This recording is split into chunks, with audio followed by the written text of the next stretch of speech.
Good evening, everyone. Right, fingers crossed. Fingers crossed today goes better than Monday. Those of you that were in the stream on Monday may remember we had nothing but technical issues. I was getting errors all over my OBS, which is my streaming software, saying my encoder was overloaded, and I'm like, but why? Why is it overloaded? It's so strange. I'm using the Nvidia encoder that apparently makes it effortless. We had a bit of a nightmare. In the end, we had to abandon ship and just shut the stream down. It just wasn't happening. So I spent last night trying to debug a little bit, trying to see what was going on, and I think maybe I fixed it. And to be honest, tonight we'll find out one way or another. There's a thing in Windows 11, and I think modern copies of Windows 10, if you're on the latest version, something called HAGS, H-A-G-S, Hardware Accelerated Graphics Scheduling. That was off. Because those of you that remember, I went through a brief period with a 4070 and I was having issues with it. One of the pieces of advice that I had, because OBS kept crashing with it, was to turn off HAGS. So I did. In the end, I ended up returning the 4070. It was nothing but trouble. Put the 3070 back in, but I left HAGS off.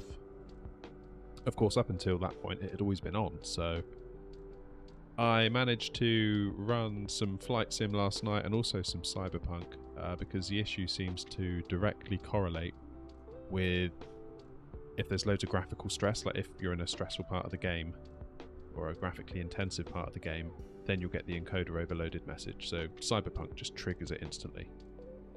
Flick on HAGS, turn it back, and perfect. So we'll see how it goes. Apparently OBS say, no, you mustn't use that. That will cause problems, but I'm having problems with it off, and putting it on fixed it. So we'll see. We'll see how today goes. If those of you in the chat who are able to chat, if you could just, if anything starts to look a bit weird, if it gets a bit choppy, if anything goes weird, could you just let me know? That'd be greatly appreciated. And hopefully we'll have a nice flight. So where are we? We are, let me put the stats up and get rid of that. We are in Basel. And we are heading back to Heathrow tonight. Should be about 1 hour and 40, give or take in the air. Hopefully we'll get back to Heathrow before sunset, or maybe we'll arrive sort of during sunset. Pretty rubbish weather in the UK today. Bit of rain, not too much wind. I looked at the weather earlier for Heathrow, and there was a bit of a crosswind across the runway, but it was only 5 knots. But now it's turned into more of a tailwind. I mean, it's not blowing right down the runway. It's coming at a bit of an angle, but nothing that should cause us too much of a problem. So I've got no excuse for a terrible landing. So keep that in mind. Hey, Tom's in, and JD, of course. How you both doing? Thank you for joining. Always appreciate it. Always. Right, let's jump in here. Get back to the cockpit, and we'll get things fired up. So, we are not using a checklist.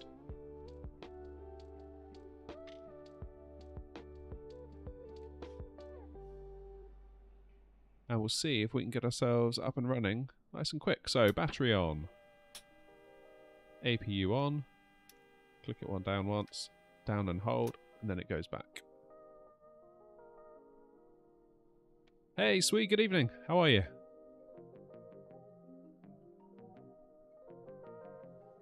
Oh yeah, JD.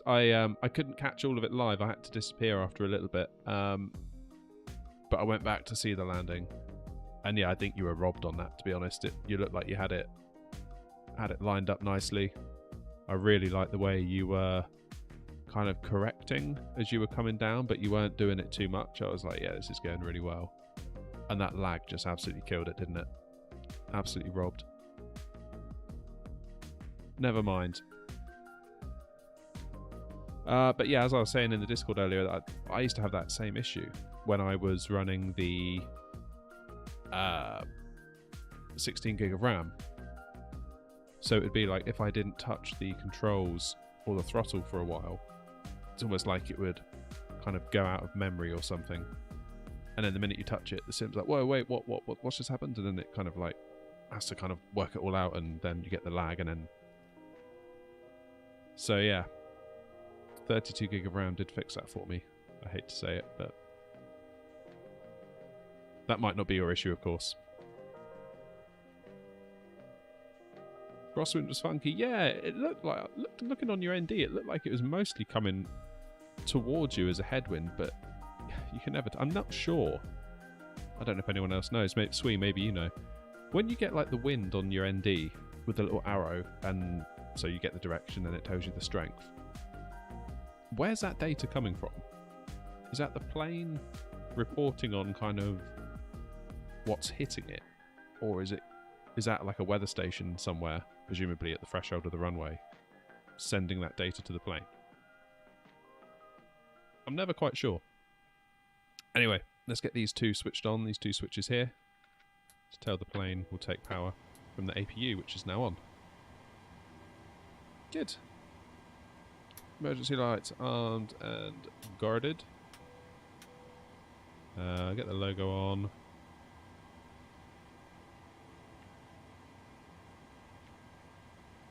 We'll look up slightly to do the navs. 1, 2. Let's just put the dome on, because we're probably going to need that before. It's going to get dark, I would imagine. That's the plane. So that's weird, because someone else told me it was from a weather station on the runway threshold, so now I really don't know what to think. Not calling you a liar or anything, it's just like I've had two different sets of information. And I'm struggling to find out for myself.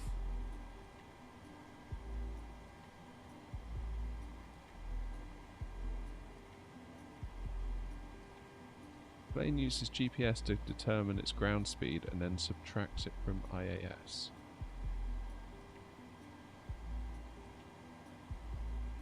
Oh.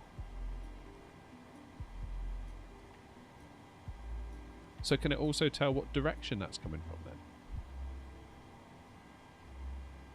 Yeah, so I guess the difference is then like the speed of the wind that it gives you, right? So when it says, I don't know, like 18 knots, 20 knots, whatever it is, that's the difference.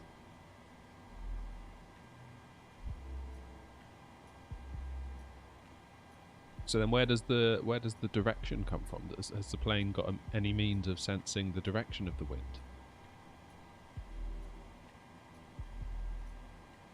That's what my dad told me, at least. He works in the airport. Yeah, okay, so probably a reputable source of information.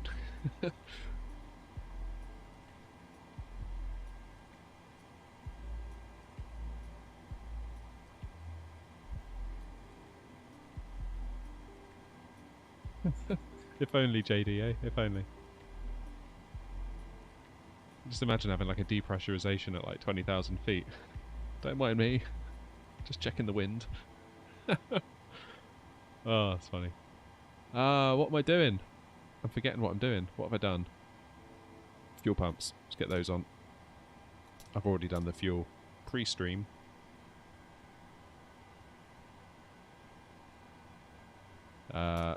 Center tanks are going to report low pressure warnings because there's no fuel in the tanks. Okay, let's get the hydraulics on, get the packs onto auto, APU bleed on, ready for engine start. Whoops. Get the window heats on, tested, working, good.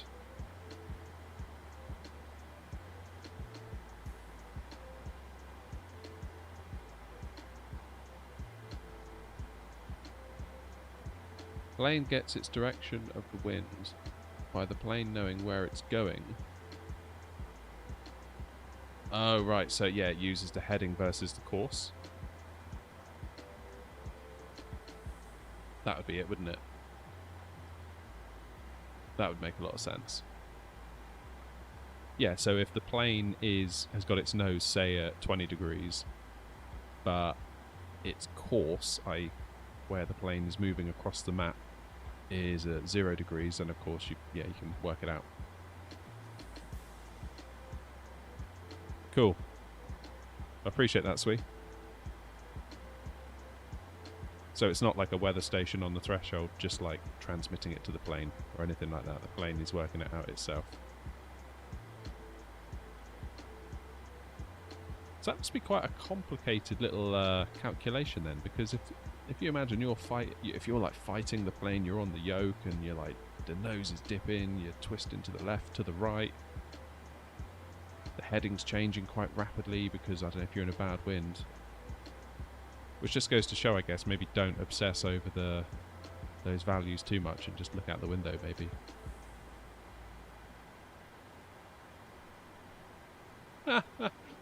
Bargain hunt and Morrison's. Hey, you can't knock it. Nothing wrong with a bit of bargain hunt. Okay, I think I'm done up here for the minute. For the minute at least.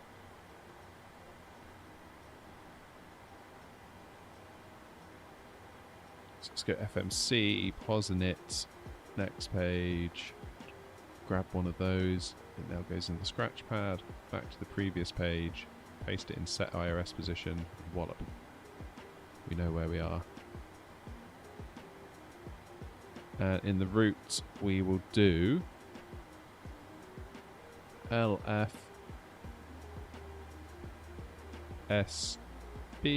to EGLL, which is of course Heathrow. Company route, activate, execute. I suppose we can do perfinit while we're here. Perfinit request.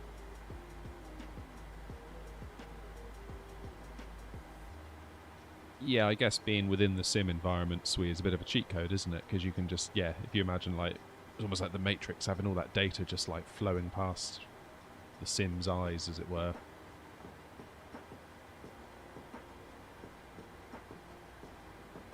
I mean, perhaps it just goes to show maybe there's no better than just looking out the window sometimes.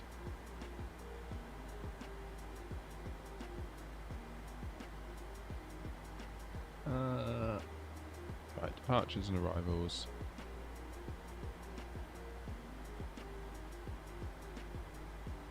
Runway 15.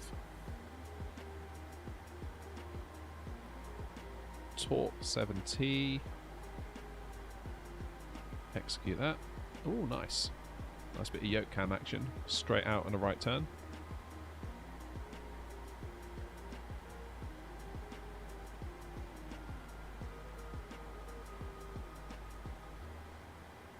Then back to index. Then Heathrow. What are we doing in Heathrow?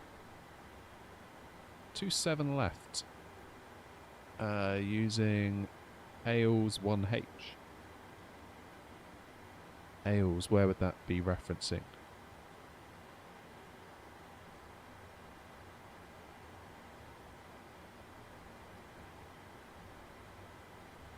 Go by big, which would be Biggin Hill, which would be on the way. Alright, let's go into the legs and just check that this all makes sense, because I've known it not to. So there we are, there's our runway, straight out, right turn.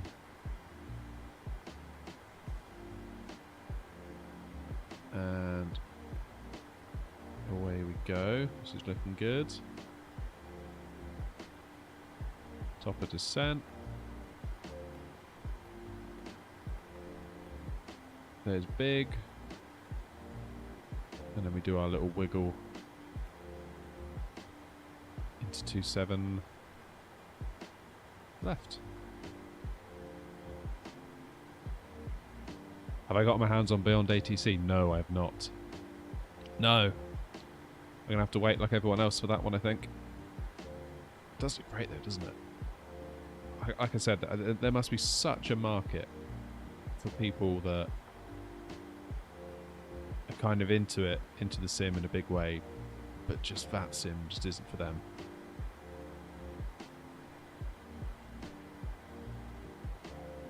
There must be loads of people like that. And if it's as good as it appears to be, then yeah, that's very cool. Very cool indeed. There we go, 141 takeoff, 143 VR, and 142 151 for V2.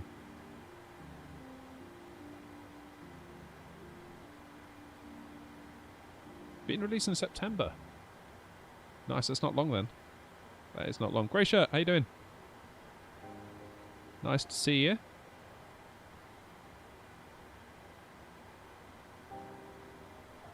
Yeah, isn't there like regional accents and all that sort of stuff?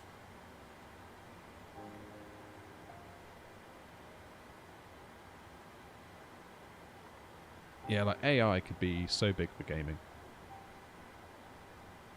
Imagine if you're playing like a role-playing game and you just sort of walk up to a non-playable character. Just the AI could just make it start talking. Just give it like a backstory, give the player, or the non-playable character rather, like some sort of backstory, and then it can just go. Every player gets a unique experience because every time the AI runs, it's going to probably spew out something different.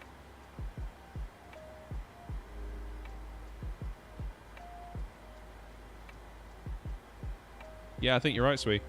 I do think you're right. It could be great for a lot of people. A lot of people could be really into it. I hope they do well. I really do.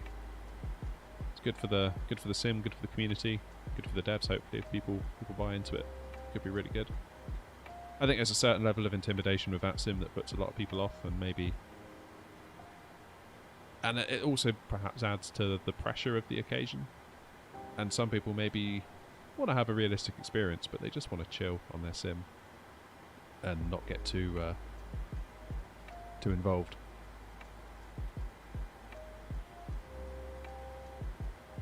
Right. How are we looking? Let's get flight directors and stuff on.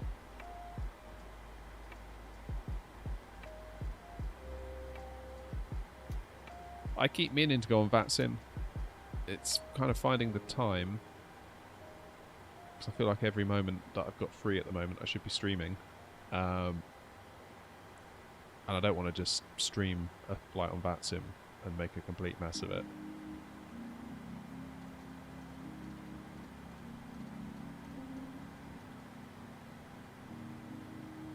I did a couple of follow-along flights.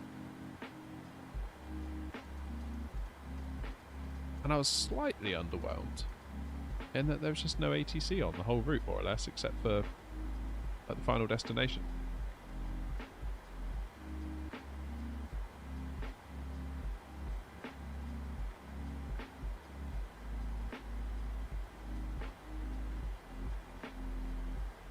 Okay, let's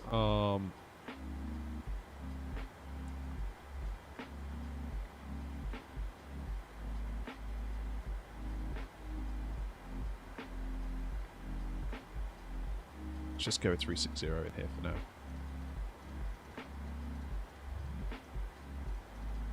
Will VNav it. One of the advantages of not being on VATSIM, we'll just go straight up. We arm LNav, we arm VNav, yes we can. Nice, local pressure is...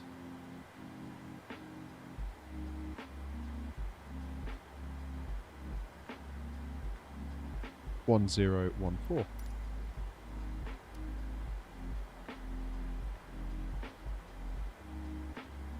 Voila. Okay.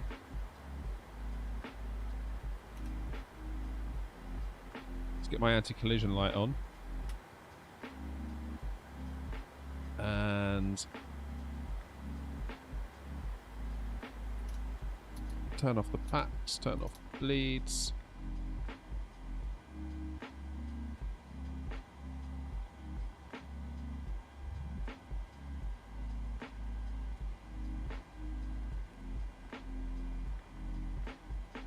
Now let's see if we can sort out a pushback menu, FS actions, ground services, release the jetway. Goes. Set the parking brakes, remove the wheel chocks, turn, pushback. Standard L. We want nose to the right, I think. If not, I guess we're going sightseeing. Yeah, we do, because we want to go down there, I believe. Cockpit to ground. Go ahead. We've been cleared for pushback and start. They want the tail to our left. Roger that. Ready for pushback. Tail to the left. Release braking brake, please. No, Sweet. Actually, as a result of the issues I've been having, which may have been resolved as of last night, I've been having a lot of issues where I've been getting GPU encoder overloaded messages in OBS. And one of the ways I resolved that was to basically lower my settings, so I went from 4K DLSS to just 1080p. So that's currently where I'm at. Although now I've resolved that issue, I'm tempted to... Oh, I've gone the wrong way, haven't I? Can I change it?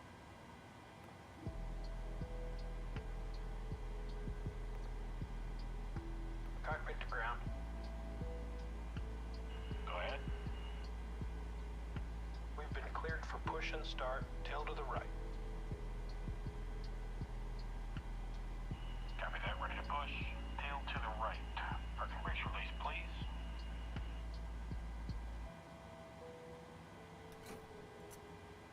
Brakes released.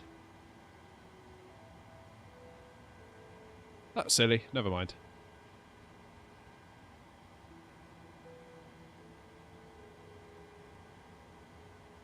Brakes released. Here we go.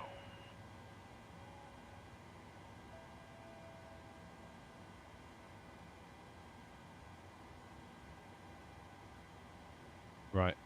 Let's get engine 2 into ground.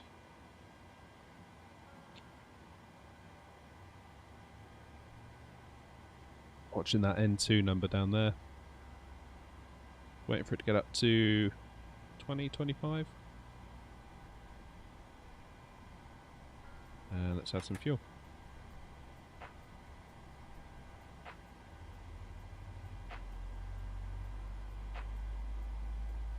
Are you using NVANC, JD? Ah, brilliant. Let's put us in the grass. Oh, that's funny.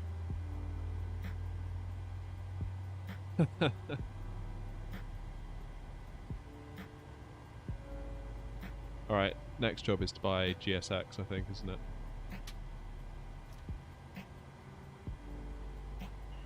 Pushback complete. Parking brake, please. That was my fault. I stopped it, didn't I, to change direction. My bad.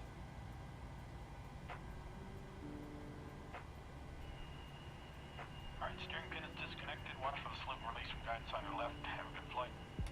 Let's add some fuel to engine 2. Engine 1, rather.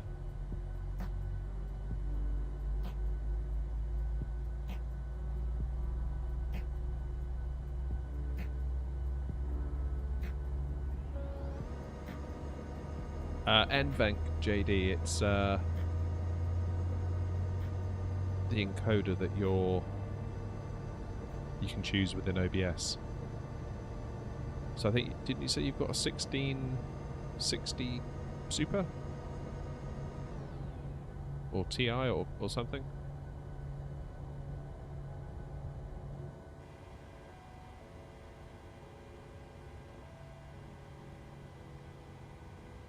Alright, we've got engine start, that's good. Let's get probes on.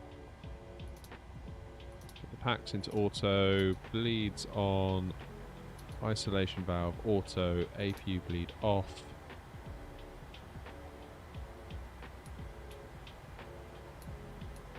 Take power from the main engines. Taxi light on, APU off. Swerve and steady, I think, is what we do now. But I'm never quite sure, to be perfectly honest.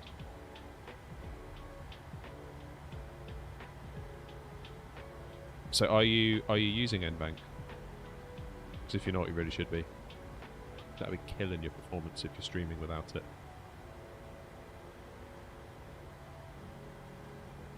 Good.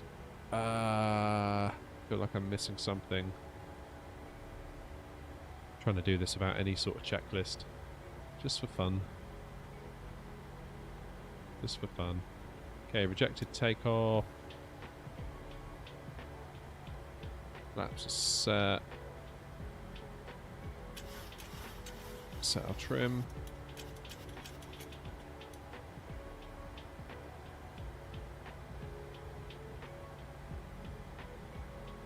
Flaps 5, that's set.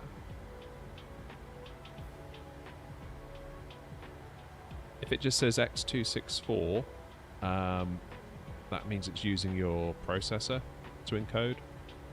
And given how much the sim relies on your processor, you really don't want that. Alright, let's get down there then, shall we? See if we can get off the grass.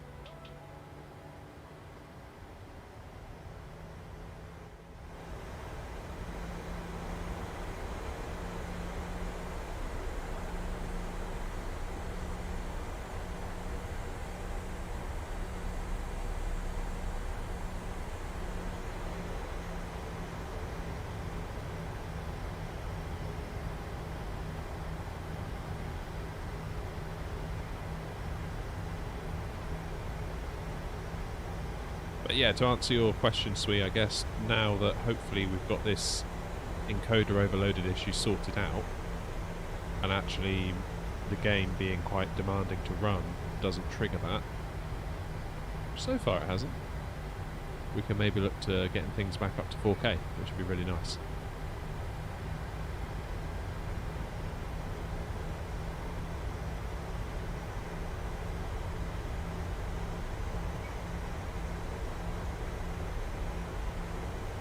No, I don't have FS Realist. That's where it makes the camera shake, isn't it? The touchdown among other things.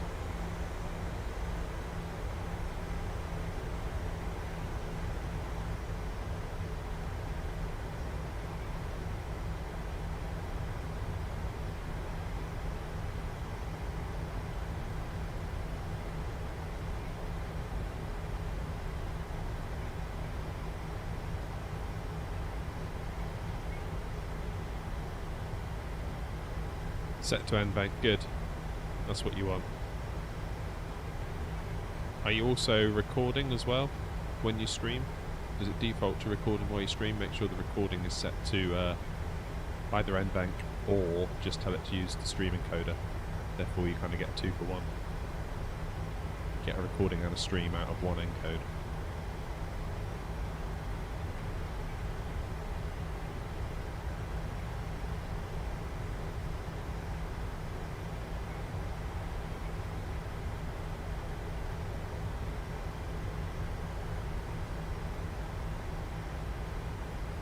Oops, that's my foot itching there on the rudder pedals.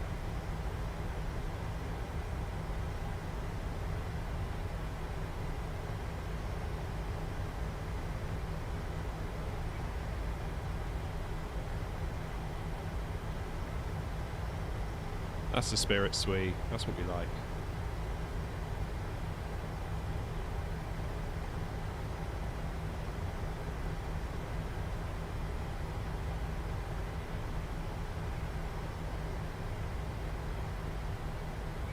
Long old taxi.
Okay, let's just hold ourselves short here, just for a moment.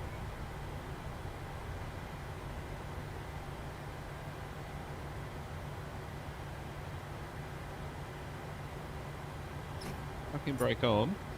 I think. Yes, it is.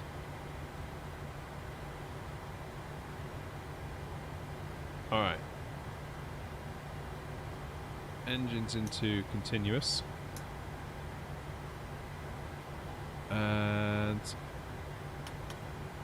landing lights on. Beyond that, I think we're good to go.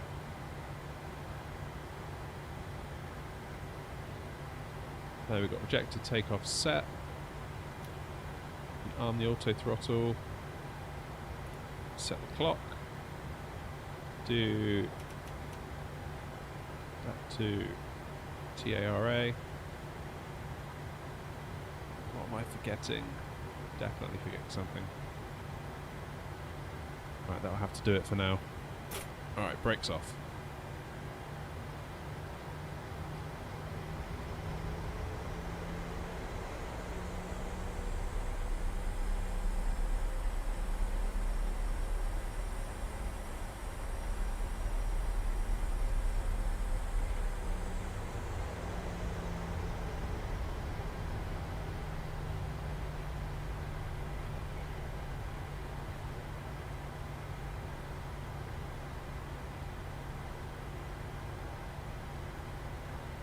Cheers, sweet.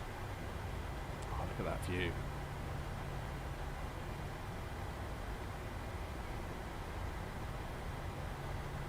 Alright. So it's out of here, do a right turn. We'll do the first little turn. And then I think we'll probably get autopilot on as soon as possible. And start soaking in those views, because it's going to be a bit of a treat coming out here, especially this time of night.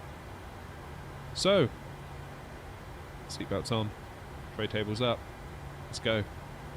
N1 40%, holding it on the brakes, yoke forward.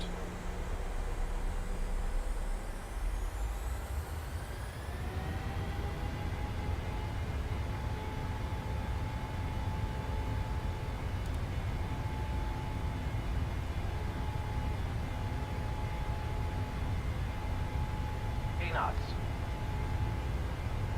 Bring the yoke back.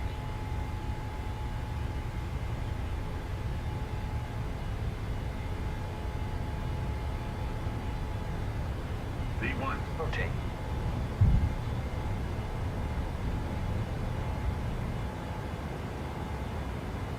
Positive rate of climb. Gear up.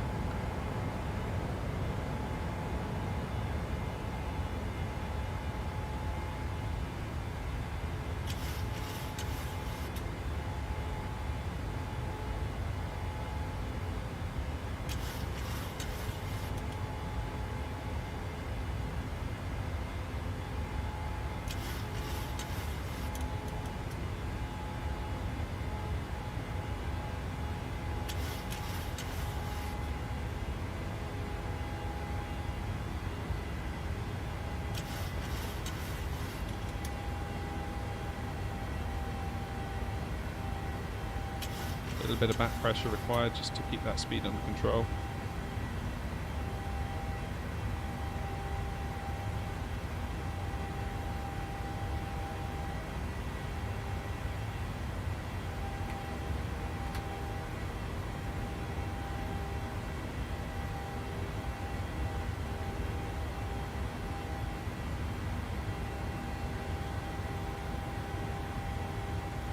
There we have it.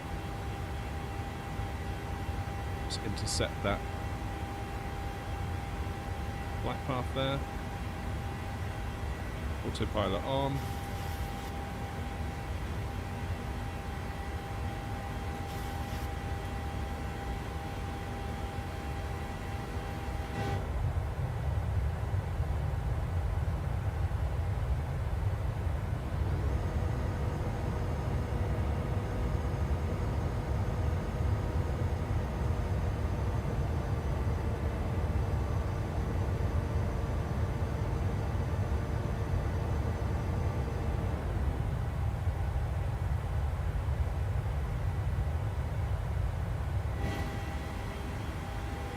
Good, let's get rejected takeoff off.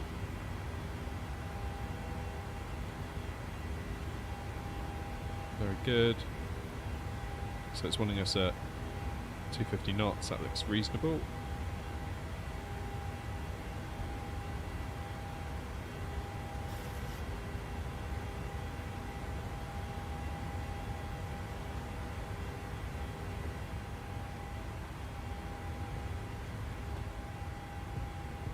Oh, hey Jamie.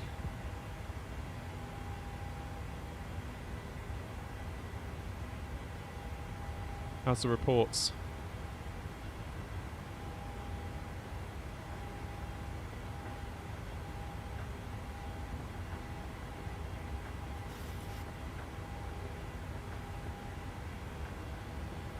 Alright, coming up on 10,000.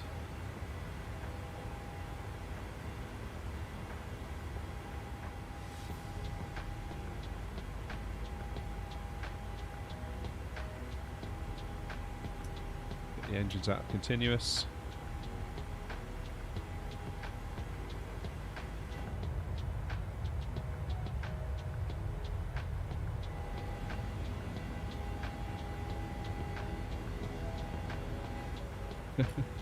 Getting there, almost done. Sounds like you've got the worst of it done at least.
Oh, I'm glad to be of service, Jamie.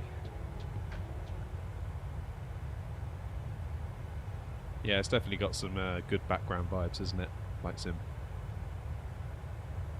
It's a funny one, really, because I talk to people that I know in real life, and they're just completely baffled that anyone would want to sit and watch this.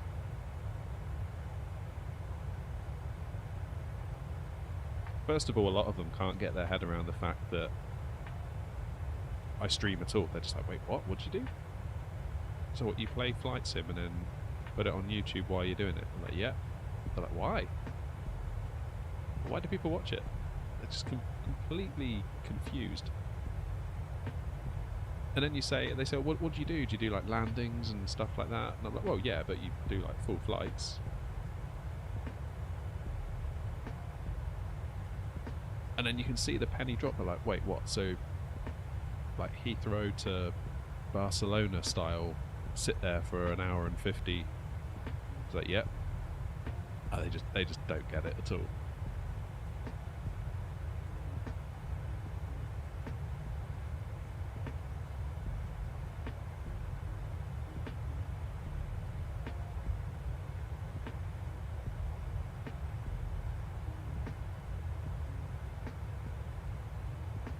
It's funny, you talk to people that are kind of like out of the whole YouTube thing.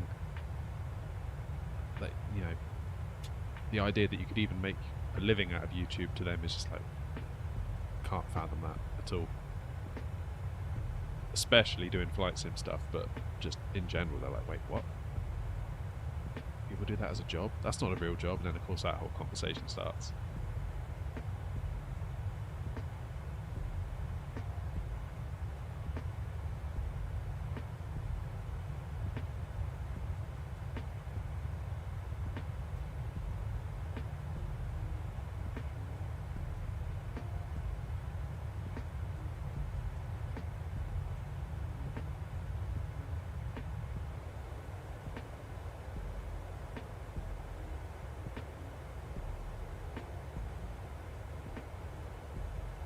It's an interesting one for sure, isn't it?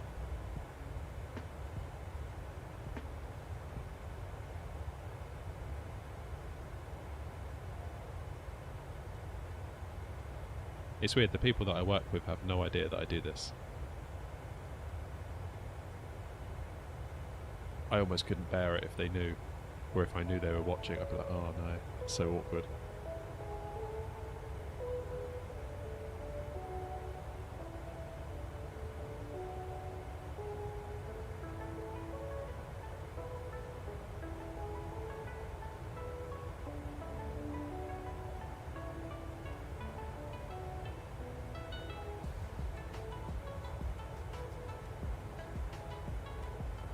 I actually started work on my other channel the last couple of weeks, just as an experiment. So far it seems to be going. I've only done 2 videos. So far so good.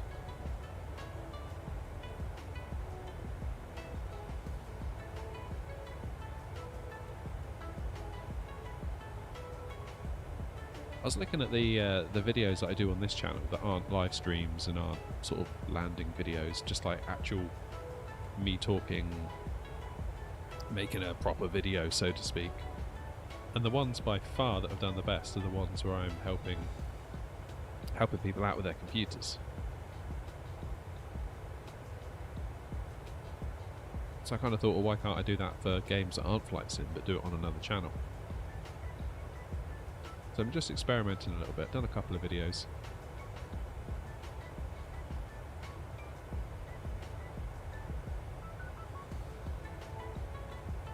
Oh yeah, Jamie, that's the first thing they ask.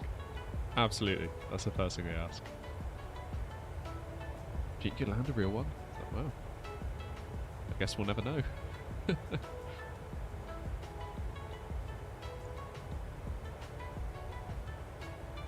What I will say is I went to Gloucester Airport last year for a 737 sim experience, and talking to the captain, the guy doing it.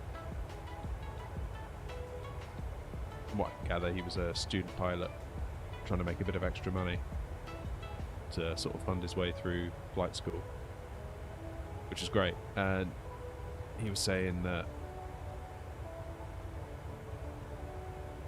the sim that we were using was very, very, very, very close to a real thing, even though it wasn't one of the ones on like hydraulic legs or anything like that. It was just like in a room, stationary kind of thing. He said, like, you know, he's flown 737s as part of his training and all of that, because he was going on to be a 737 pilot.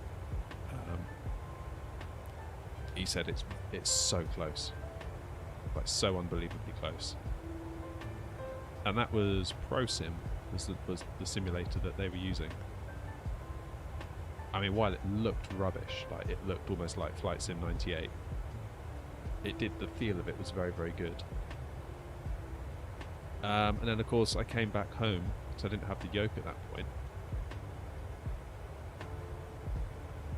Came back home to my joystick and I was like, well, yeah, I don't know if this feels real or not, because I'm using a stick and I just flew a yoke at this sim day. But then I got the Boeing yoke, the Thrustmaster one, and almost immediately upon using it, it was like, yeah, this feels very reminiscent of that sim experience I was on.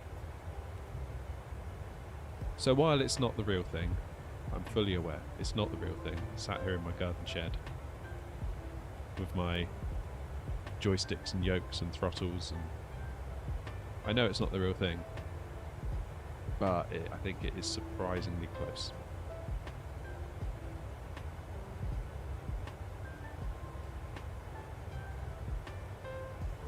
I mean, I've always kind of had in my head, Jamie, like, if you know, imagine like someone comes out from the cockpit screaming, the pilot's ill, is there anyone that can fly the plane? I mean, of course I'd say yes. It's like, well, if I don't say yes and no one else says yes, then we're doomed. So of course I'd have a go. First thing I would probably do is just try and program an auto land.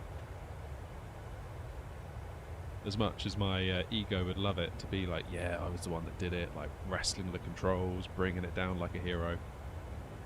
when there's that much at stake, I think you just get the plane to do it, really.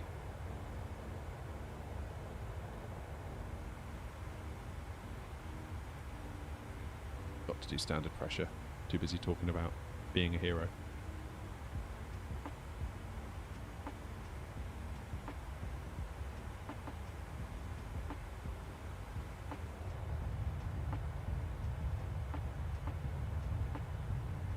It was a funny one though, that flight sim experience. I came away from it being a bit like, oh, that was a bit weird.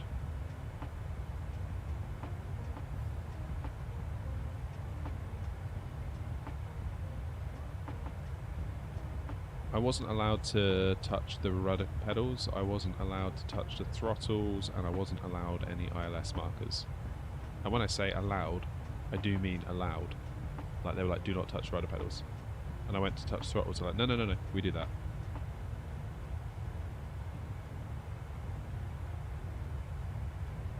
Which actually, I think, made it harder. I think they kind of said, oh, we do that because it gives people too much to do and they get confused. But actually, if you're trying to manage your approach, if you're on final, and you've got someone else messing with the throttles, I think that makes it harder.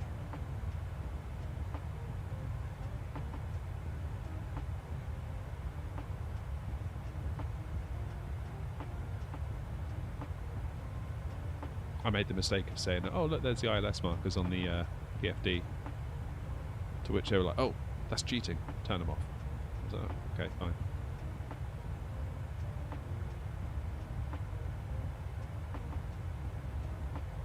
I think I would like to go in one of those ones, like the ones you see on TV, on the hydraulic legs, like the little pod that you get in that actually moves around, like the ones that probably come directly out of Boeing. That would be quite something. Hey, Nick. Of course, morning time, time zones. How are you, Nick? You okay?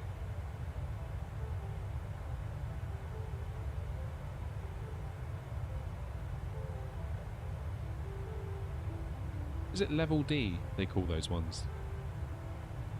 Fairly certain it is.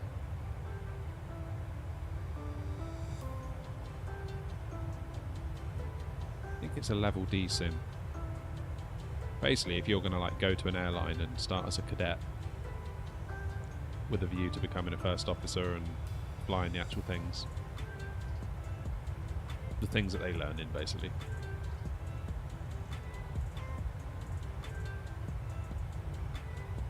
Yeah, Nick, I think I fixed it.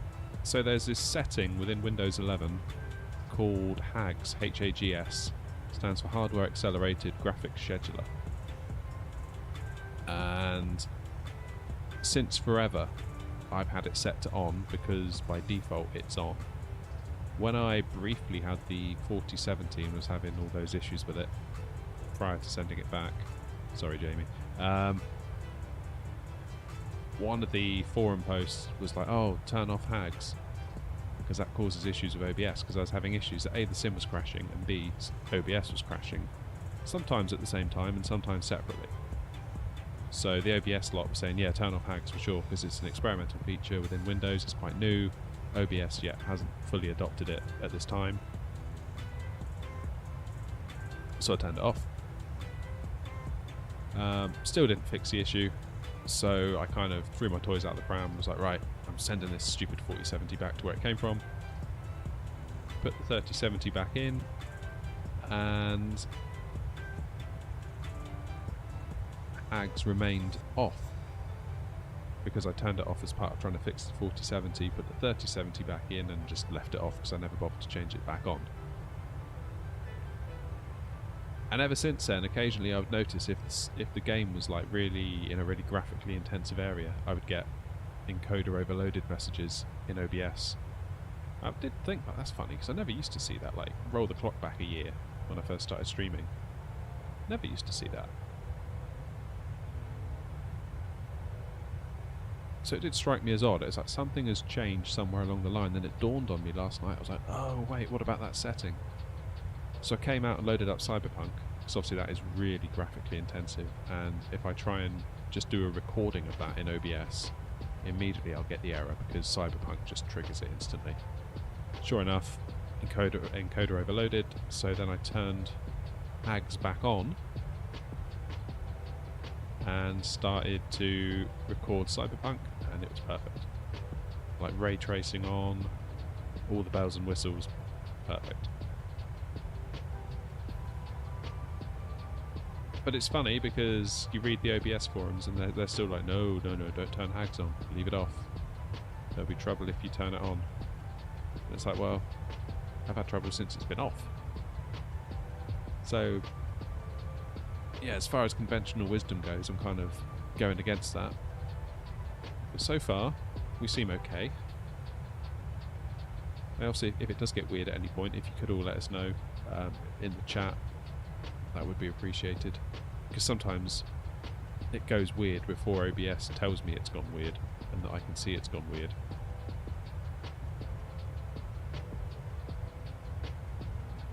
JD says, sorry I've been quiet, just sorted settings out on OBS, we'll test it tonight. Oh, cool. What have you changed?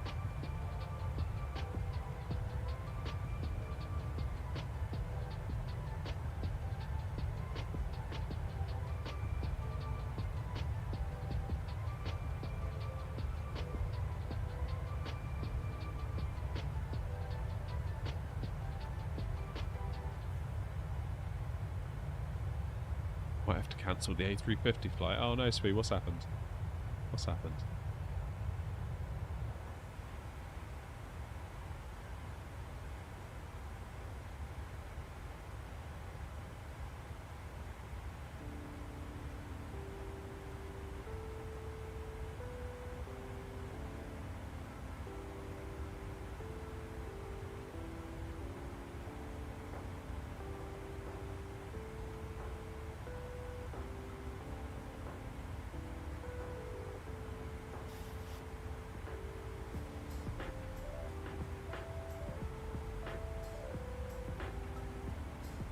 Sidestick rudder is acting up. Oh no. You haven't got the Airbus Sidestick, have you, by chance? Like the Thrustmaster one?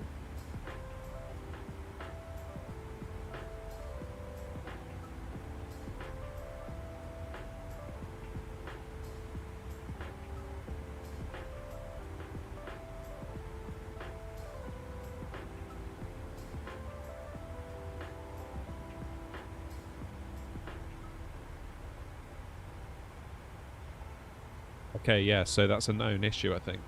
You're kind of getting loads of weird input.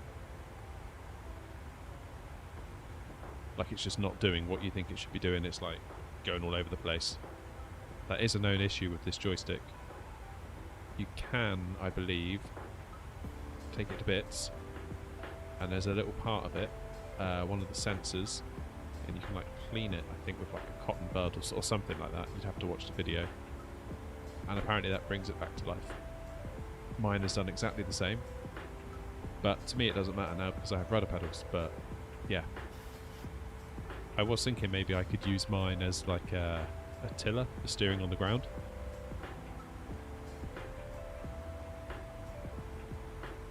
But obviously in its broken state I probably can't do that. So I may look at taking it to bits.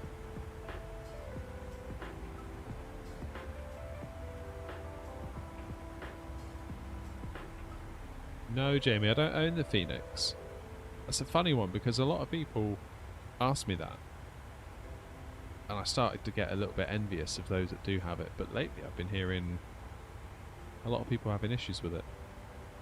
In various ways.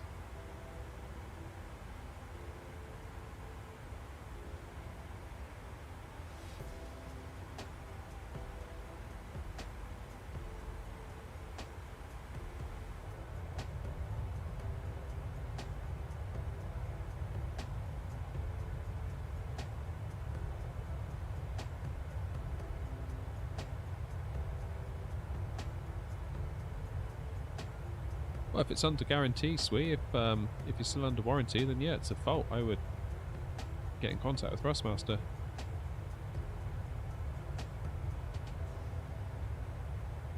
I think what it is, the Airbus Sidestick is essentially one of their older products.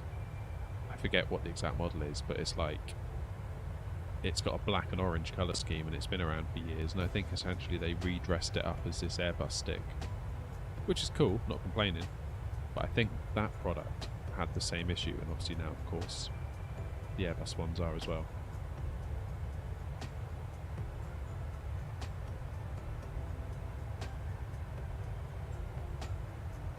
Yours pulls slightly to the right. You're on the default A320, aren't you? I mean, this was years ago now, like summer of 2021. And I was using the stock A320 at that time. And every time I would take off, you'd get to like 80 knots or something, and the plane would just pull to the left, I think. Almost at exactly the same time, or exactly the same point every time.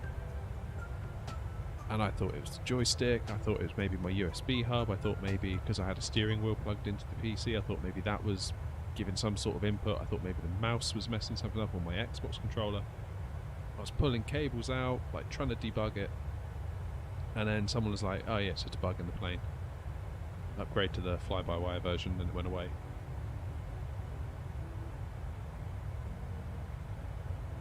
Oh yeah, cool, you know the one then, sweet. Yeah.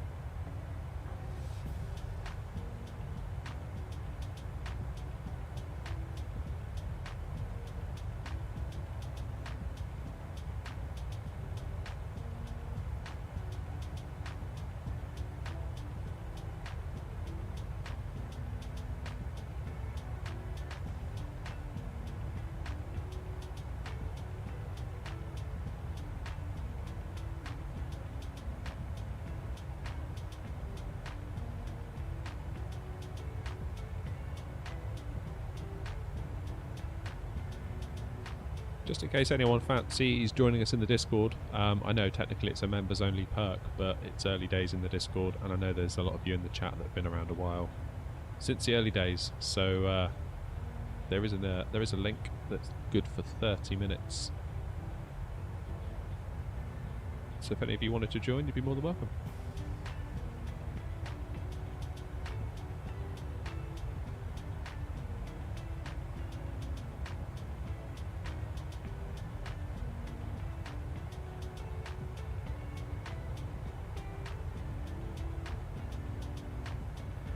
Yes, JD, you do need it to be different. I forget exactly how it's different, but I can take screenshots on my end and share with you.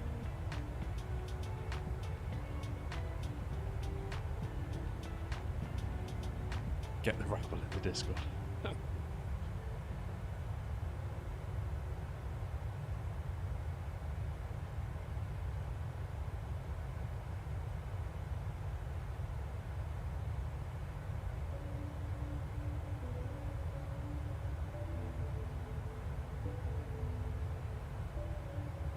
We're not a million miles from Paris, are we, really?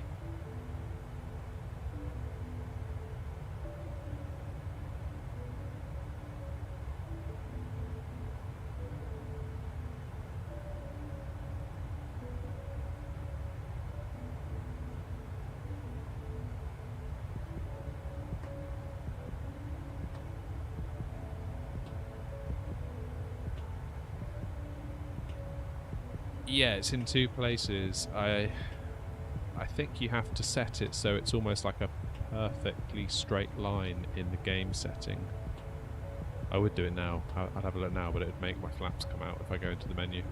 I don't know why it does that. If I go into the menu and come back out, immediately my flaps just deploy to full. And like the speed brakes come up and everything. It's really annoying.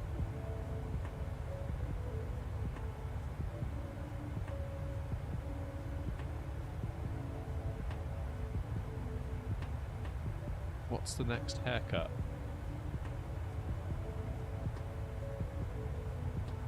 I'm guessing that's autocorrect. Doing something there, Nick.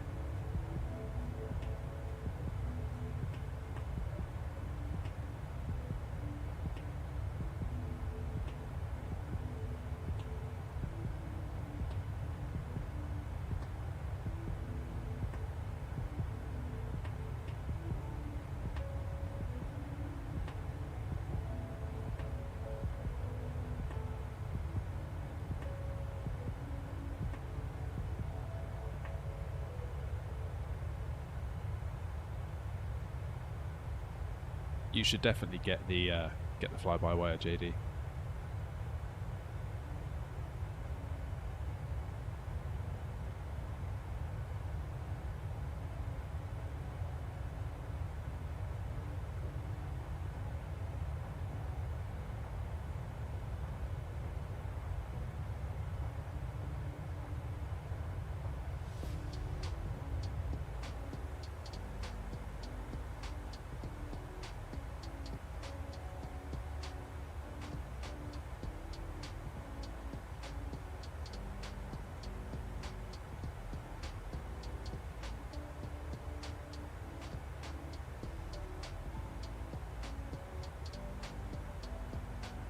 I might jump onto the Phoenix when it comes time for version 2. I don't know, I just keep hearing lots of kind of weird anomalies from people. I think there's a lot to be said for fly-by-wire.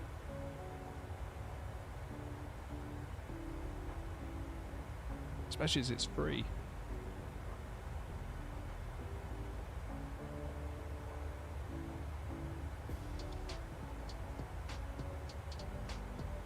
I mean, I think it's widely accepted that the PMDG 737 is like a really solid product. And although it's a lot of money, I really do feel that it is worth that money. Like, it is that good. Just not entirely sure, especially in the face of fly-by-wire being free and so good, that Phoenix has the same value.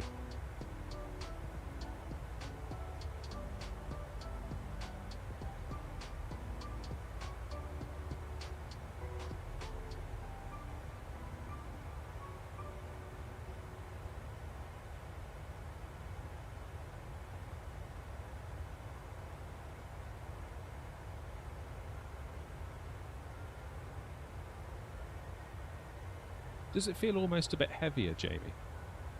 I think I've heard people saying that before.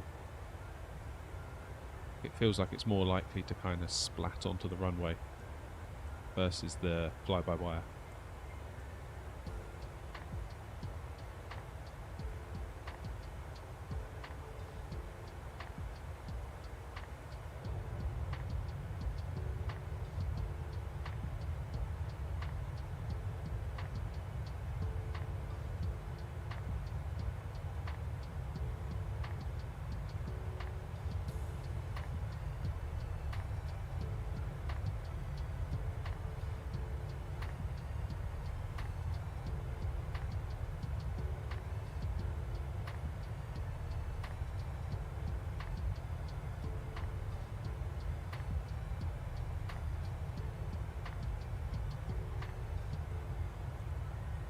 That's the spirit, JD. That's what we like.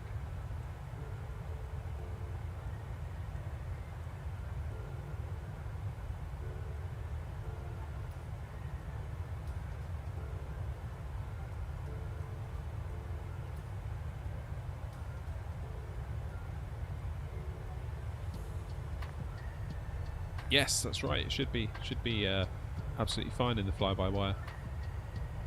I forget now what it is you need to do. I've got a funny feeling the fly-by-wire installer will actually do it for you. It's like if you give it a default A320 livery, it will spit out a fly-by-wire version or something like that.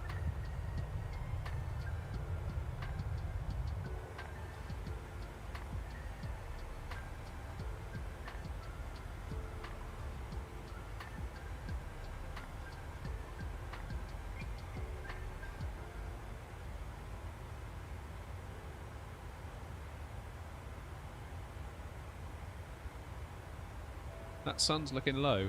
I'm not sure we're going to beat it back, you know. What airport are we going to next? I don't know, actually. We need to fly somewhere tomorrow morning, Nick. Or tomorrow evening. Your time. Yeah, that's right, isn't it?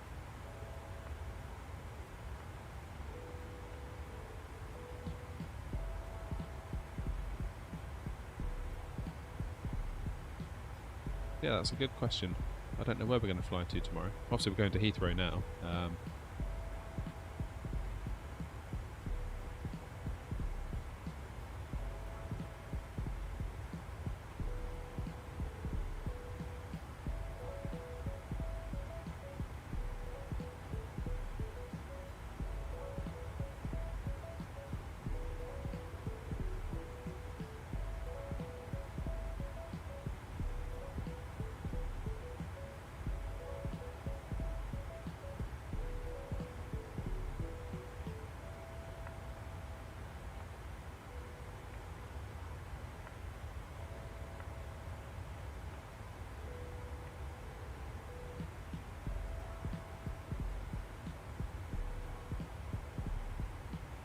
wow, good luck, Sui.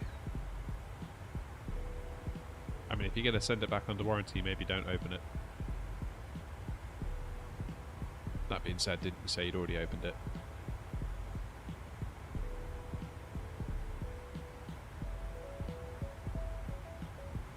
Yeah, good idea, JD. Basically, so tomorrow I will have from about 9:15 in the morning until probably, I could probably go to 12:15 in the afternoon, so 3 hours. So factoring in doing a cold and dark, getting all set up, all that stuff, we can probably either do like 1-2 hour flight somewhere, or maybe 2 shorter, maybe 50-minute flights. So obviously you have to factor in doing a turnaround at the other end.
Just sat here racking my brains of where we could go now.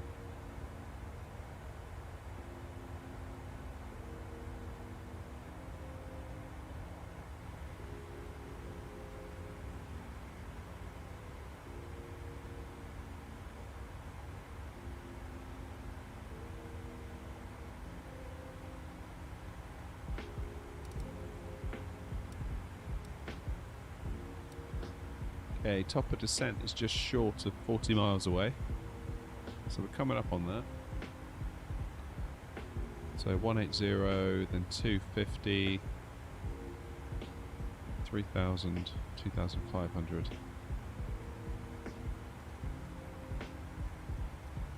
It was really wrong just putting 2,500 in here, knowing that VNAV will just get us down perfectly. I guess if we were on VATSIM it'd be a different story.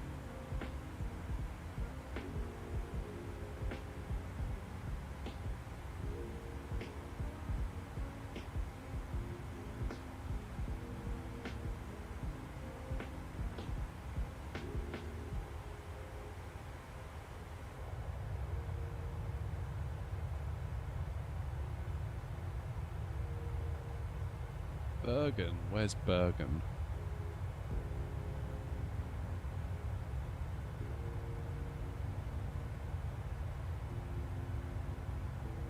Oh, Norway. Okay. Don't get me started, Jamie.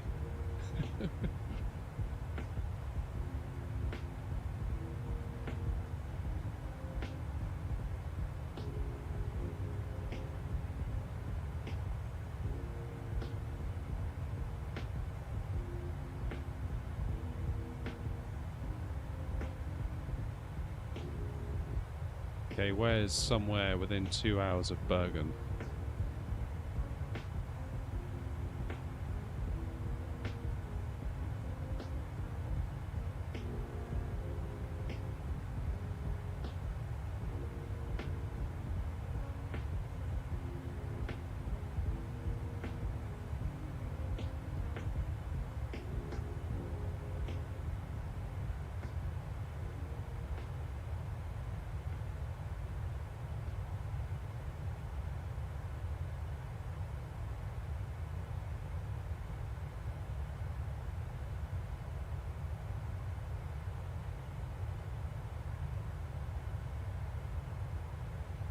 So Edinburgh apparently is 1.5 hours away.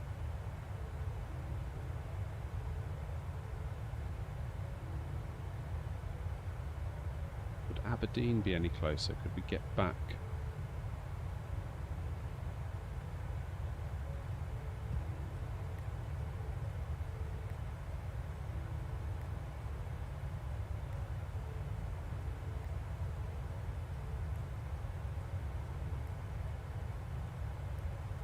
One hour and 20 from Aberdeen.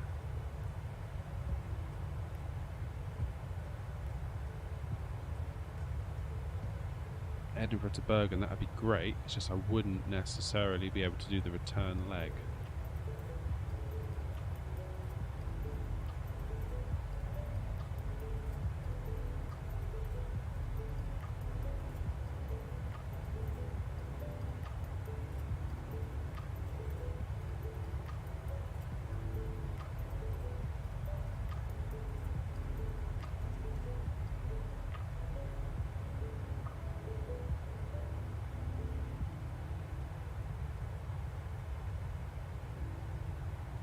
We could do Copenhagen. Oh wait, JD, you're saying Malmo. Isn't that right next to Copenhagen?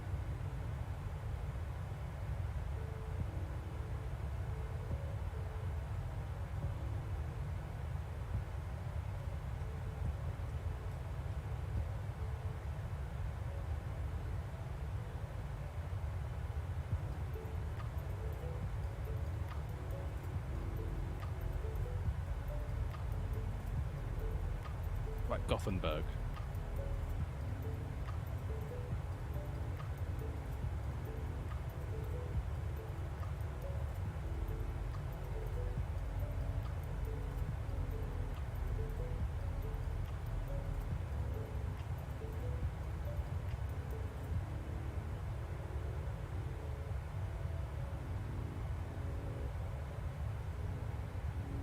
Stockholm to Bergen, that could be a good one, couldn't it? Return. Or if we really run out of time, we get to Bergen and we're not going to be able to make it back, we could divert to Oslo.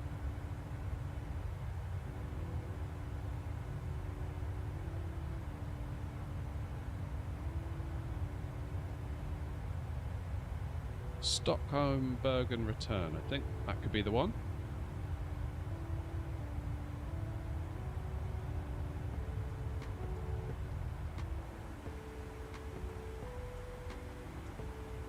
Maybe in the A320. Seeing as we've done 737 tonight. Maybe some fly-by-wire goodness tomorrow.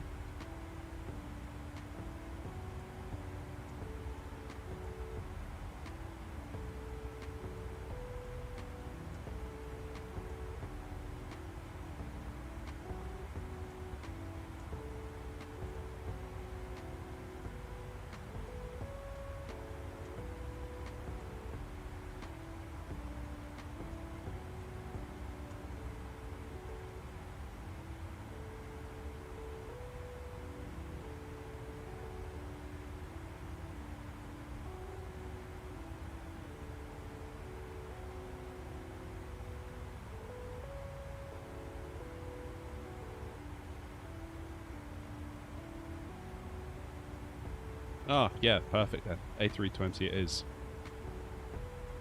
And look at that, top of descent coming up. Let's get some lights on in here because it's going to start getting dark, I fancy. I saw a video yesterday of someone that had made like a cockpit just like this. Absolutely incredible. And then your mind starts racing, thinking, oh, how could I do that? How could I do that? All the bits of gear you'd need to like do all these panels. So he had one, like almost like a 24-inch monitor kind of behind here. And then he obviously lined it up with his kind of wooden frame. Then aligned the pop-outs of these. There's top of descent. He had another one down here for this centre bit, and another one over here. So 3 displays there already. Then like 3 massive kind of like 4K, presumably, displays wrapping around.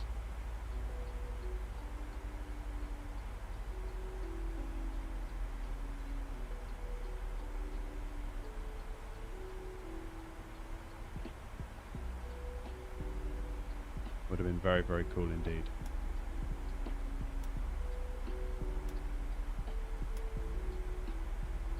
What did I just press?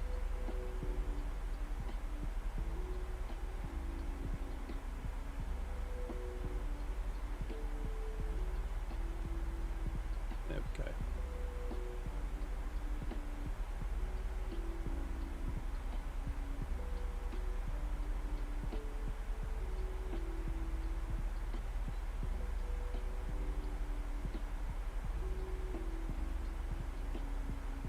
Yeah, the electricity bill.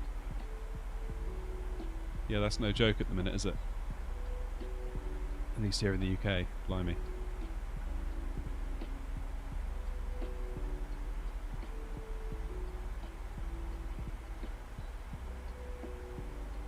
Oh, the JD, you mean the one for the Airbus? I forget, is it Mini FCU? Is that what it's called?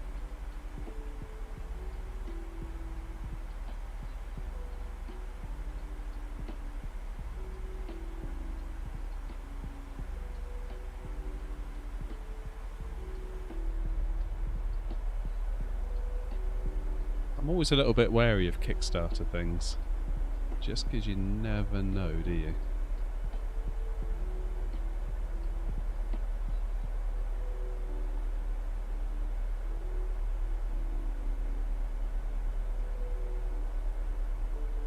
It does look very good. I think what I kind of concluded the other day when I saw that cockpit that someone had made, and I immediately kind of, my brain was like, how do I do that? I could see myself kind of tightening the final screw on a 737 cockpit and then being like, oh, but what about Airbus? Do you know what I mean? I feel like I like to move between aircraft.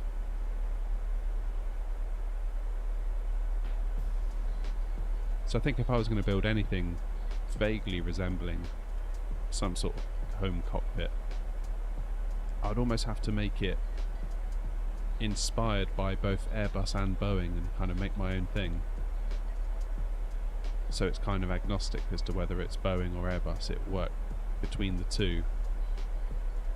So rather than obsessing, for example, over getting the button layout here perfectly laid out so it's just like the Boeing, you would have all these kind of buttons and dials, but they would need to function appropriately in Airbus and Boeing. Similarly, you would have to kind of look at this panel here and then look at the Airbus version and kind of work out how it would blend together so you could get something that would easily work either. Definitely a rabbit hole, that one. Definitely.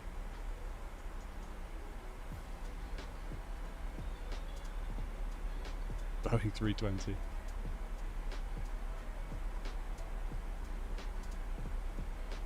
I think in terms of throttles, the Airbus Thrustmaster throttles are really good at going between Boeing and Airbus. I don't think, for example, if I'd bought the Boeing throttles, I don't think that would have been quite as nice. So obviously you've got the detents in the Thrustmaster one for the different gates on the Airbus. And that is so nice just to click it into the climb gate and you know it's there and it just works. Whereas imagine if you had like a Boeing one that didn't have that click and you were trying to find roughly where you need to put it in order to get the plane to think it's in the climb gate. I could see that just being really annoying.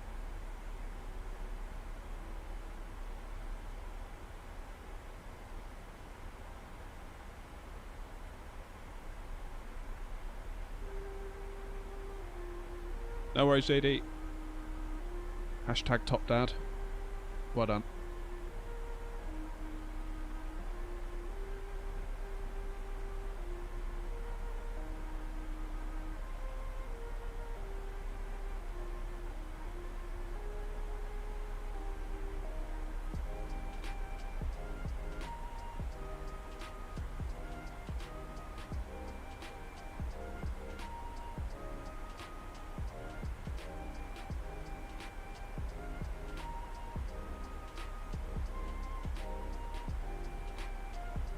Into the clouds we go.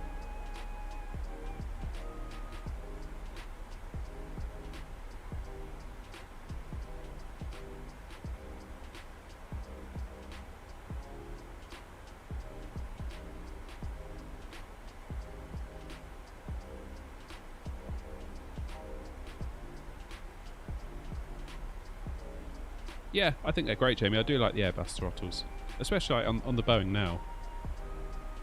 You just ignore the detents, really. Like, you feel them, but you just kind of push through them. In some ways, they're quite handy, because if you feel one, you know you're roughly at about 60% throttle, and if you feel the other one, you know you're at, like, I don't know, 40% or 30%, whatever it is. So they can actually be an assist, in a weird way. But then, obviously, when you're in the Airbus, they work perfectly. I think the next thing for me maybe is to get the add-on for the throttle, because obviously I've just got the throttle and that's it. Probably, yeah, the next thing is the add-on, so you get the speed brake levers, the flaps lever, the gear lever, although I've got the gear lever on the yoke, so that doesn't really matter too much. Things like auto brake, all that goodness. But there's a mod you can do on it, because again that then raises more questions like, okay, so how does the flaps, they've obviously got detents, so they sort of click flaps 1, 2, 3 in the Airbus, 4 as well I think, can't remember now.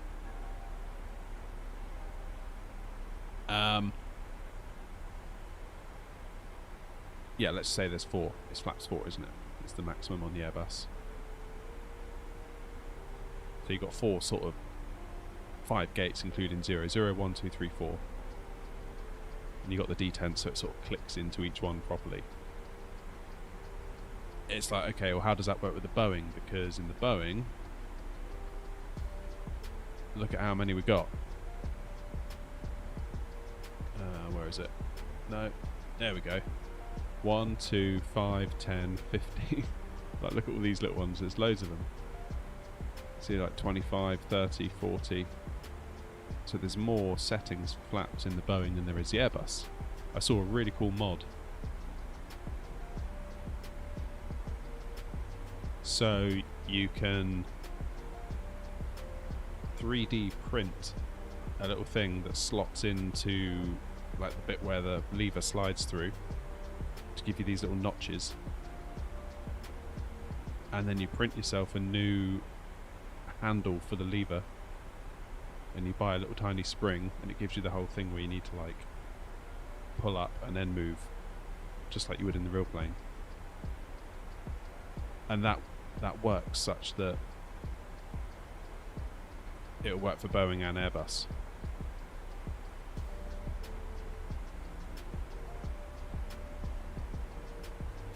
That definitely looked very cool to me. I'm tempted to get a 3D printer. Feels like it could be one of those things that you buy it, print like 2 things that you want, and then you never use it again, but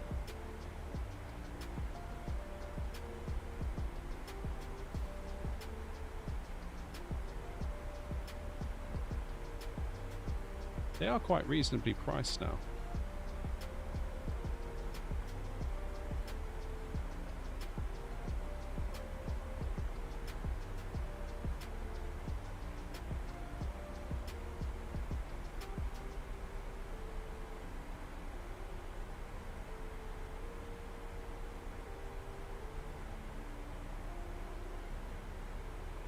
Alright, so we are now roughly over the UK. Not that we can see a damn thing. What about the other side? Nope. Nothing. What's local pressure at Heathrow?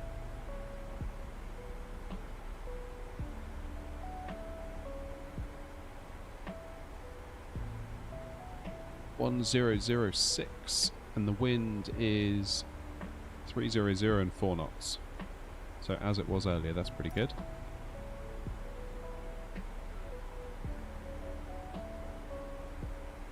Wait, you won a PC? I didn't know that.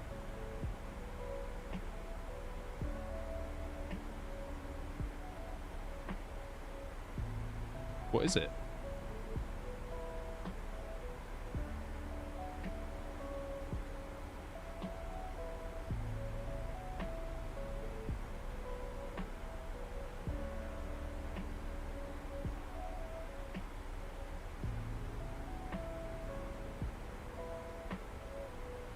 I'll put a link to that 3D printed thing in the chat in case anyone's interested. It looks really interesting to me.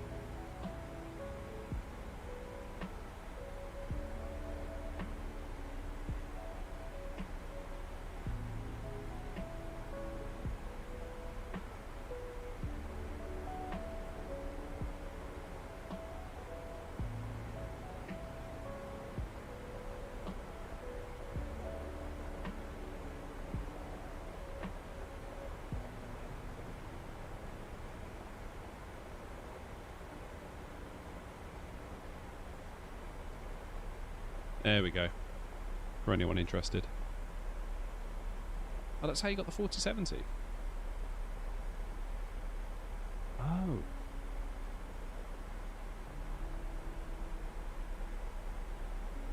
That's really cool. How did you win that?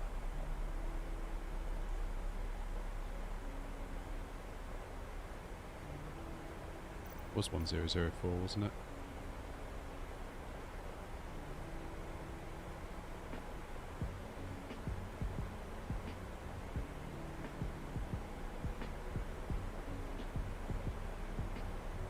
Oh, 1006.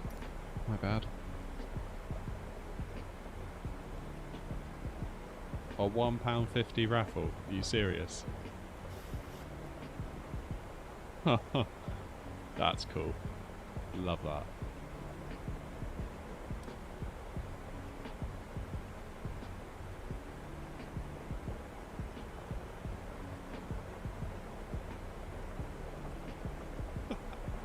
That's incredible.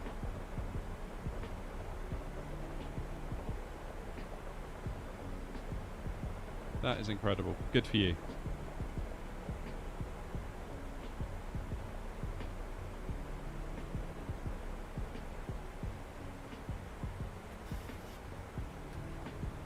Okay, let's give it a little bit of speed brakes because we are slightly above speed.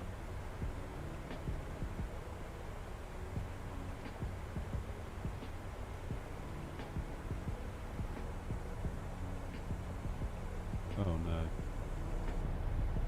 Oof. Thought Sim was going to crash then. Yeah, quit while you're ahead for sure.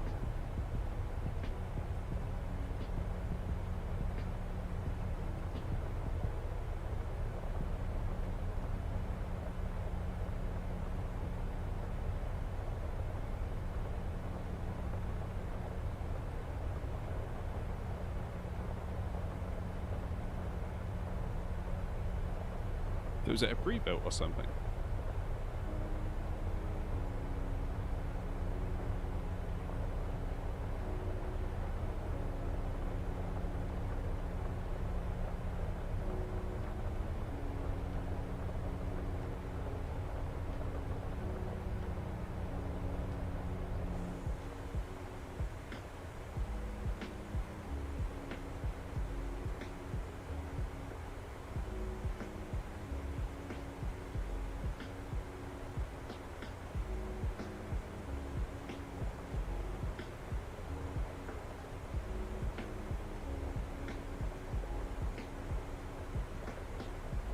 Okay, so it wants us at 180 knots at big, 7,000 feet. It says we're on profile. That's good.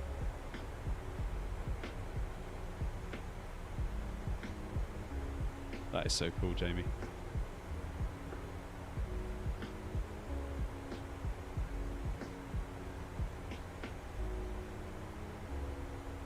Oh, great. So, yeah, you're selling basically the PC I have now, more or less.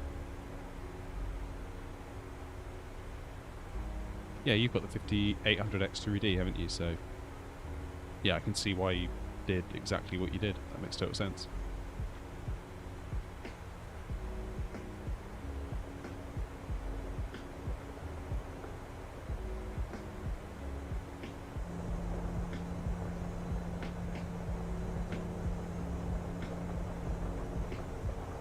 Feels like we're about to break through this cloud. But then we just get more cloud.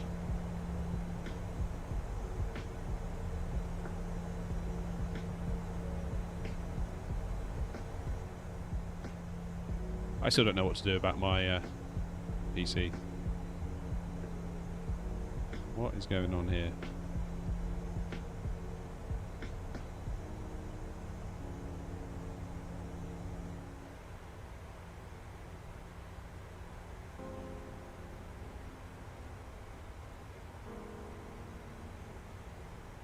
Do I go for a 5800X3D, or do I just bite the bullet and go for a whole new platform? Because 14th gen will be out soon.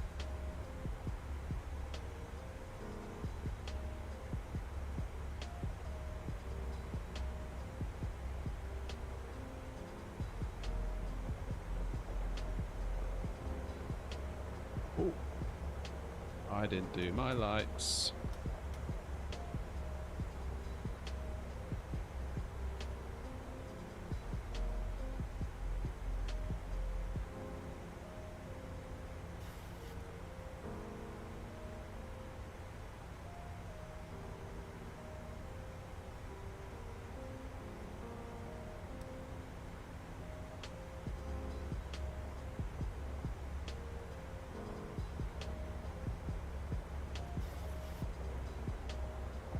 Yeah, that's kind of what scared. That was part of why I sent back the 4070. A, it was causing me problems in the sim. B, it was causing me problems with OBS.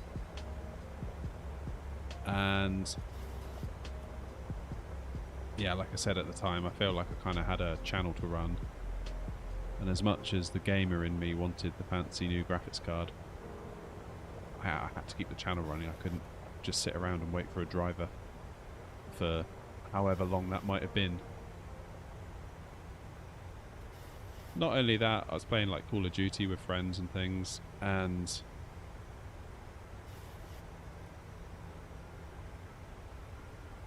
I really didn't see a performance uplift with the 4070, mostly because I was CPU limited.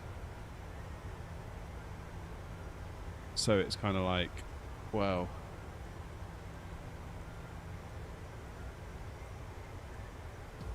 I've already spent 600 on the GPU thinking hopefully that would be enough. Turns out I'm CPU limited in a lot of situations anyway. Chuck another 300 on top of that. All of a sudden it's like, ooh, that's a lot of money to spend.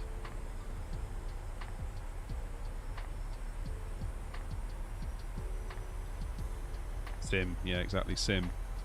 It's not a game, it's a simulator. Let's get those speed brakes down.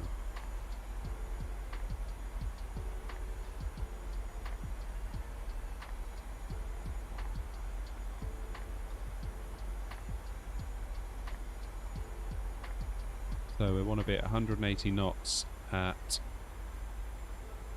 Big 9, which is just ahead actually.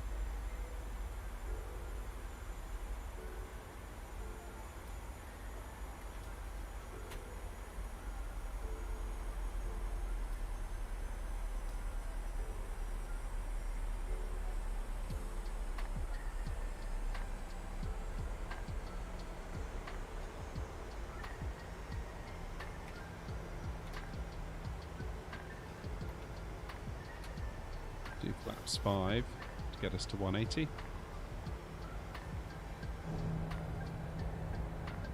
Well, at least we're through the clouds. That's good.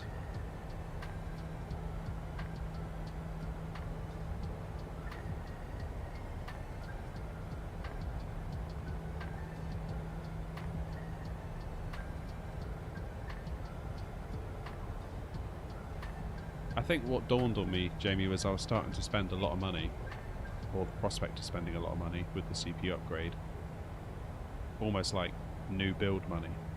But it felt like it wasn't enough of an upgrade from where I was coming from. Which then made me feel like maybe I should kind of regroup and then maybe build a monster next year or something.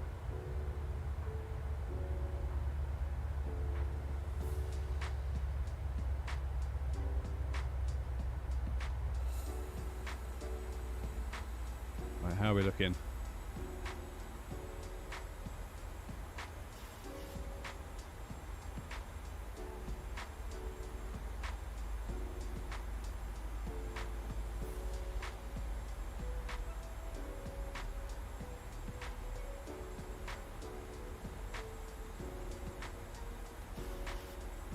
Okay, let's do flaps 30. Set that as our VREF. ILS is 109.5. Set that in on both sides in case we need an auto land. Don't think we will.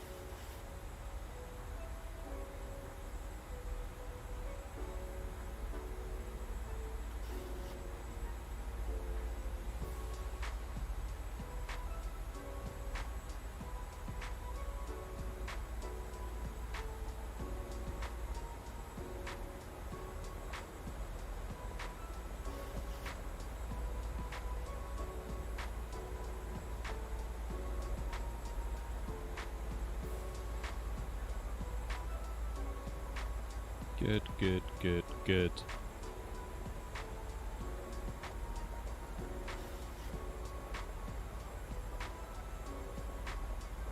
So 3,000 at this waypoint, 2.5 by that waypoint, and we're on the final.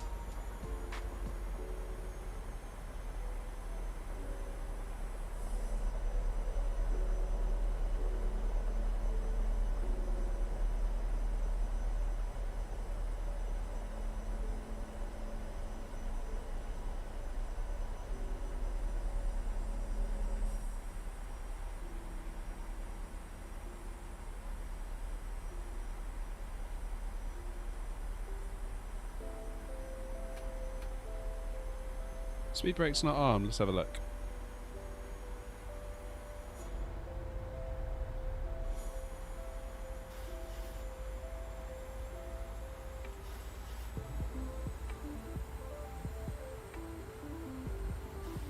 Oops.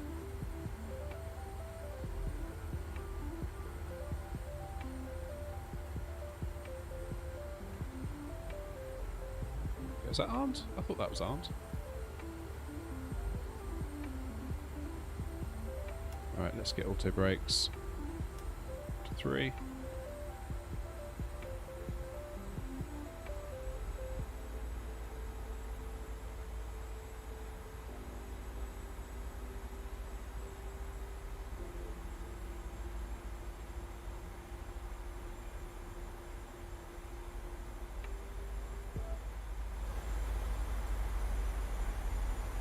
Right, let's get the yoke cam on.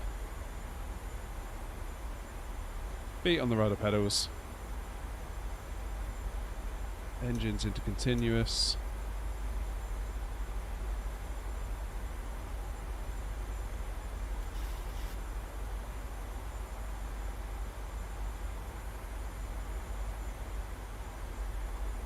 Very nice. Let's bring the speed down to 170.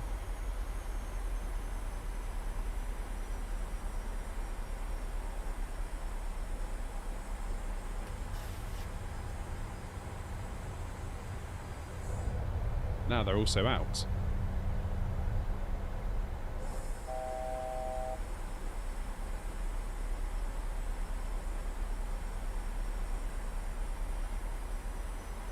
Green light above your nav means it's armed. Now it's disarmed again. Okay.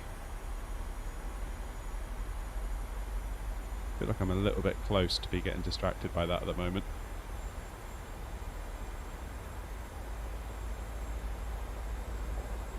Okay, let's get our gear down.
Okay.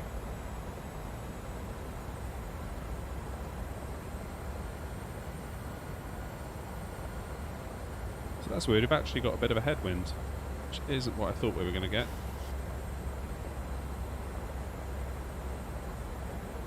2,500.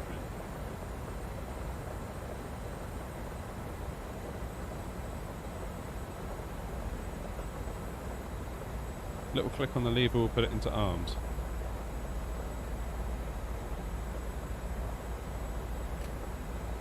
Ah, is that armed? I think it's armed. Nice, thank you for that. Alright, gear down, flaps 30, lights on, all engines are in continuous. Looking stable.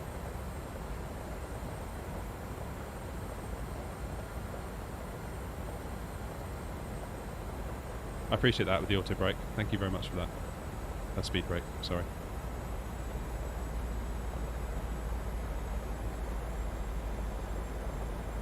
Okay, still no visibility.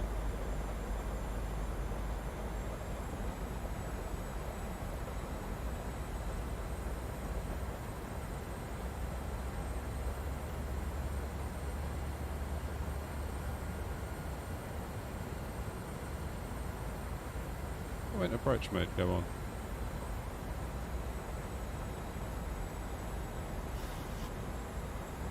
Oh, never mind.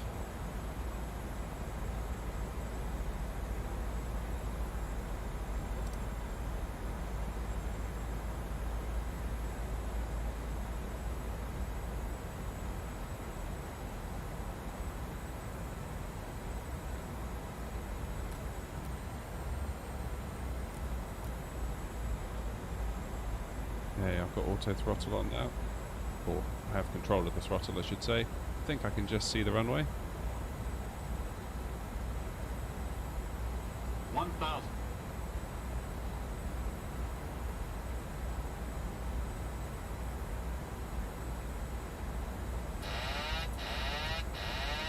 Okay, for better or worse. Now my airplane. Traffic. Traffic. Traffic. Sim feels awfully stuttery. Traffic. No, there is no traffic.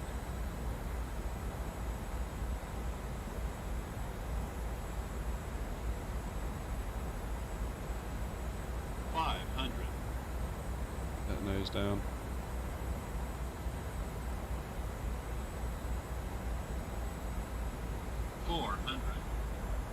A little bit high. 300.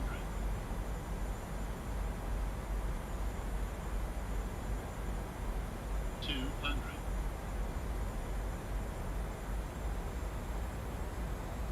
100. 50. 30. 20. 10. Down you go. Hold the flare. There it is.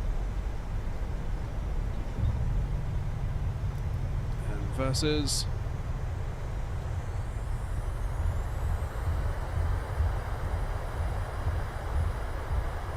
straightforward, really.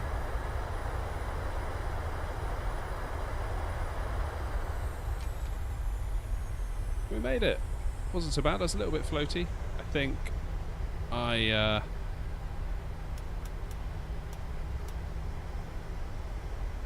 maybe didn't quite give the headwind enough consideration there. So I perhaps overflared it a little bit. Not quite taken into account the fact that we had the headwind going on, which of course would give us lift across our wings.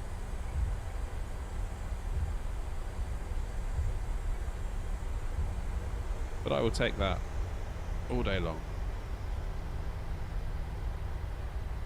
It's not one for the Hall of Fame, but definitely not a bad one.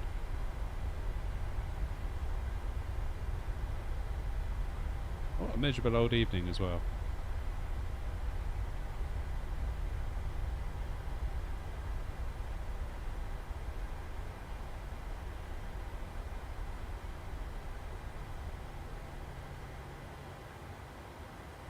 Alright, let's just jump up top a minute. And we will get lights off, runway turn-offs, leave taxi lights on. Keep the APU starting.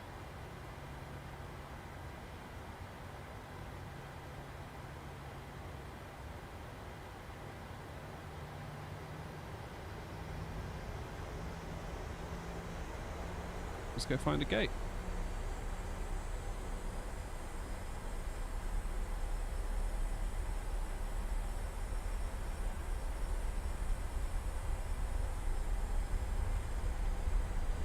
There's a bit of a lumpy bumpy bit there. We'll head down towards Terminal 5.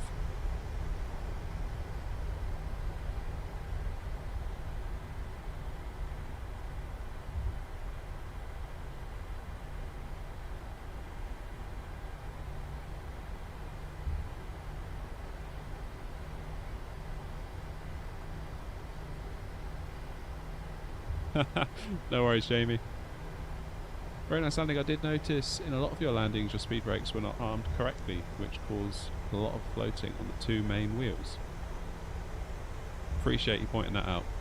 Genuinely. Like, I've always said from the start, this channel has never been about me lecturing you all about how to do flight sim properly. This is me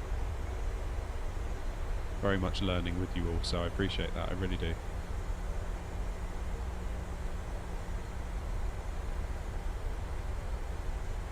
Though I must admit, whenever I've watched replays of my landings from the wing view, the brakes seem to come up automatically. So is what I set there going to be different?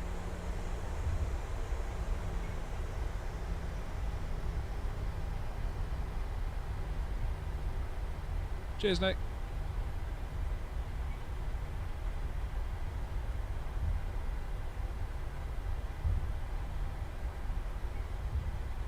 I haven't got my head tracking on.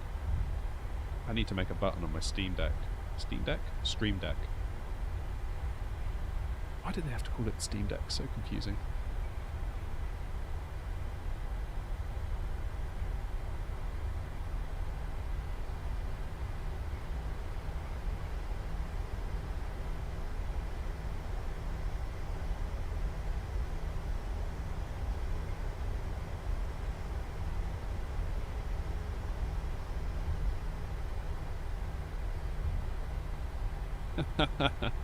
Oh, Europe, sorry, you just missed it. A little bit of a floaty landing, but a respectable one nevertheless.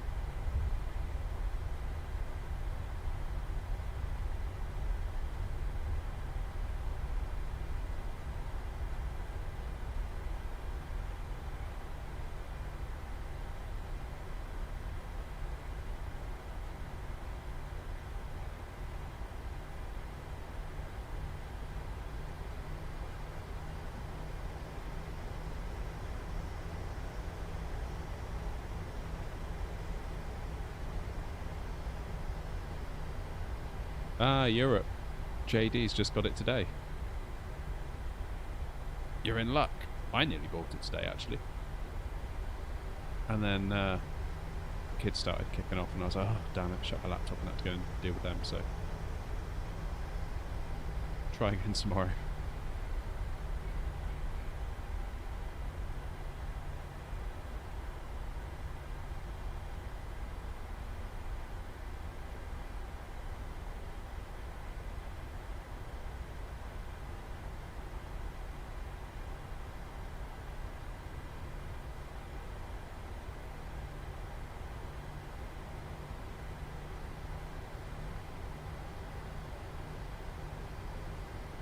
Oh, I see. So, yeah, you're saying with the speed brake, it will deploy when all 3 sets of gear are down.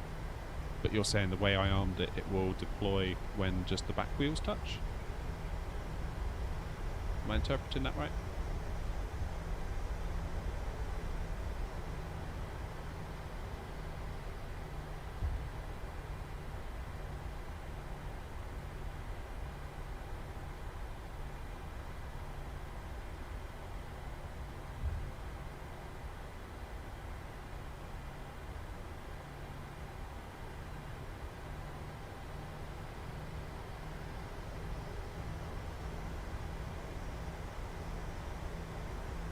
Got it. Thank you.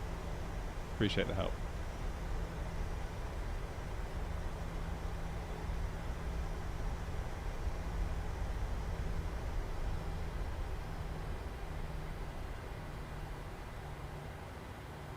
Oh.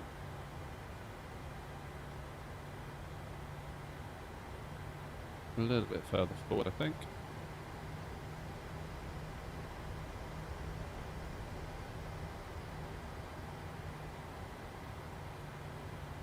Every day's a school day. Alright. So, parking brakes are on.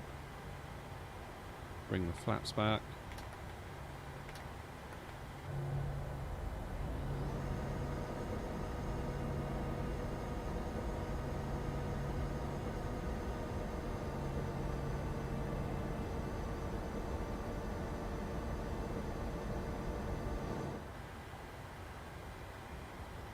Okay, let's tell the plane to take power from the APU. Taxi lights off. Guess these go to steady now.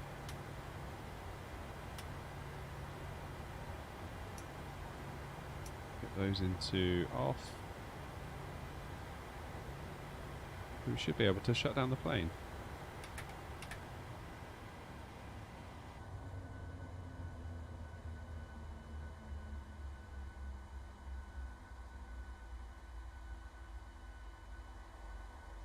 And there we have it. We made it to Heathrow. I'm not sure that counts fully as a sunset landing, given how much cloud there were, but we made it.